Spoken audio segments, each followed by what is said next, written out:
in a small town in Vermont's Northeast Kingdom in July 1968.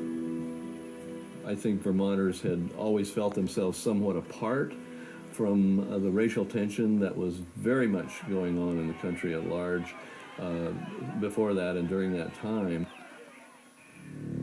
It began when a group of men drove by the home of the Reverend David Johnson, who had just moved into a house close to the village of rural Irisburg.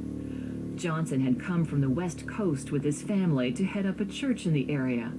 He hoped the move would give his family some respite from the racial tensions rocking California. But just 2 weeks after the Johnson family moved in, a dark sedan pulled onto Route 14 and approached Johnson's house.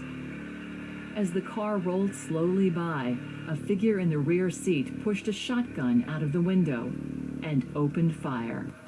The shots shattered windows and siding. This, of course, generated a lot of attention, and people were wondering, why are we having a racial incident in the Northeast Kingdom? You know, we're a long way from the Deep South. State troopers were dispatched with orders to protect the Johnson house from another attack, but the troopers had other ideas. Ken Wibbican was a freelance writer for the Brattleboro Reformer.